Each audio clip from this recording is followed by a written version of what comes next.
Thank you, Abraham. I've been listening to your tapes for about 4 years. This is the first time I've ever come to see you. I just want to say, I watched one Charlie Rose show in the last 10 years, and it was the one with fish. Everything you've been saying, I came here with lists of questions, and I've had these questions for 2 years. They're gone now. But there will be more. Oh, well, I just want to share one incredible thing that happened. When I first heard the Abraham material, I just felt like, oh, this is the truth I've been waiting for. I love this. So I needed $30,000. So I said to the universe, I want $30,000. And I said, and I want it to come in a way that doesn't hurt anybody. I don't want someone to die. And I said... You'll get over that in time. Well, at the time, I have actually. That was a requirement. I'm not saying it's right or wrong. I'm saying it was my requirement. And I said, and I want it to come in a way that it makes me laugh.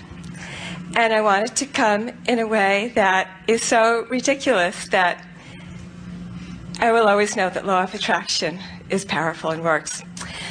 Well, so you were not only satisfying the desire for the 30,000, but you were satisfying the desire to discover that law of attraction worked and that you had the power to apply it? I felt really clear that it was going to work. Yes. So, I guess I was also. So, I started to do what you said, and pretty soon, it was like I had moved into a reality in which I was going to get $30,000. Well, I get so excited. I drive down the street and I think, I wonder if there's an armored car. Maybe it's going to toss like $30,000 out at me. And then I'd be walking around and I think, maybe there's a diamond ring somewhere. I got to the point where I didn't have a doubt that I was going to have $30,000. And you were beating the drum of expectation. You were bringing yourself little by little into more and more plausible expectation. Yeah, and it was so much fun. Yes. And finally, I want to add one more thing. Let me think. I went out shopping one day, and I was buying all these dresses.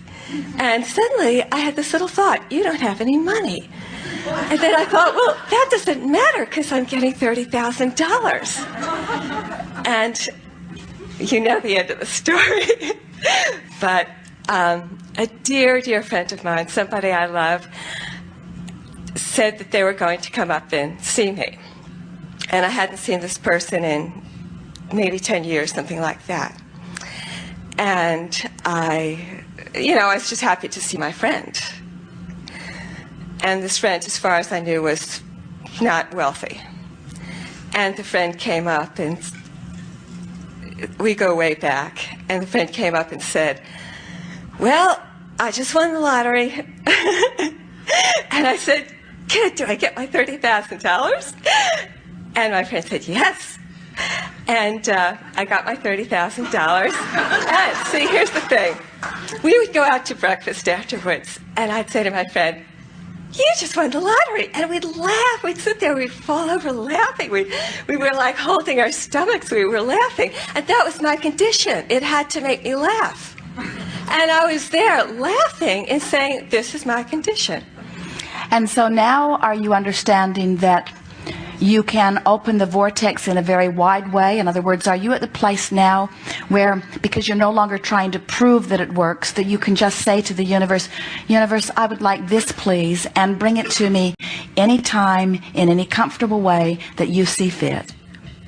When a lot of things that you've been wanting converge, you feel an impulse that wild horses can't keep you from. But meanwhile, you just got to keep yourself vibrationally happy so that you have some reasonable access to keep adding to the pot.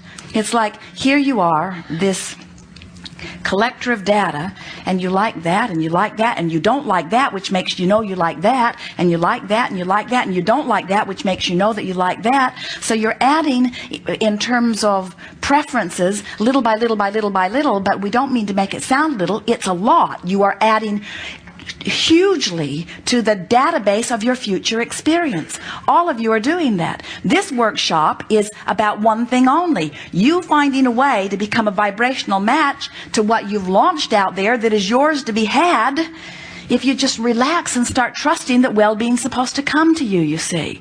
So we go through all kinds of antics. We come up with endless processes. We try to convince you in endless ways that you are deserving of good things, but it's not good things that somebody else has assigned to you. It's not things that were predetermined even before you got here. It's good things that you have set into motion from the data that you've been collecting along this physical trail. So when you've gathered boxes of data of things that you found interesting and good feeling when you gathered them, your future experience is so full of so many possibilities. And here's the thing that we wanted to say to you earlier, but you couldn't have heard, but now you can. The universe knows the perfect timing of all of those things, and will find through the crack of least resistance the best way to deliver it to you. And you know what? That $30,000 was on its way to you one way or another. And it didn't have to be only one 30,000. There are 30,000, 30,000, 30,000, 30,000, 30,000, 30,000, 30,000 lined up over and over and over and over and over and over and over and over and over and over and over again. In other words, it can continue to flow into your experience. Sometimes people worry that they got to the dock and they missed their boat, and we say there is always another one. There are always in your immediate vicinity not fewer than 20 very real probabilities of not fewer than 20 very real probabilities of opening to give you what you want, but you've got to get in vibrational proximity of it. And so somebody like you who is willing to continue to dream even while manifestations that you formerly dreamed for have not come to fruition, you've got the magic formula. Thank you. As you keep dreaming, as you keep wanting, as you keep adding stuff to the pile, and more importantly, as you keep using your dreams as your reason to feel good in the now, good stuff just avalanches into your experience until people all around you are saying, "Who anointed you king? How is it that these good things happen to you?" And you say, "I'm deserving of them. I've brought myself into vibrational alignment with them, and they show themselves to me in every possible way. Every corner I turn, there's something else that surprises and delights me." That's the way it's supposed to be. But those of you who have decided that you have to earn it, you're in a whole different vibrational place. Those of you who are angry at other people who are receiving good fortune, you're in a whole different vibrational place. In other words, you're wanting to move into the vibration of expecting good things to come to you. And that's why this emotional journey that we've been selling with everything that we've got here today is so important. Yes. Thank you. Yes, indeed.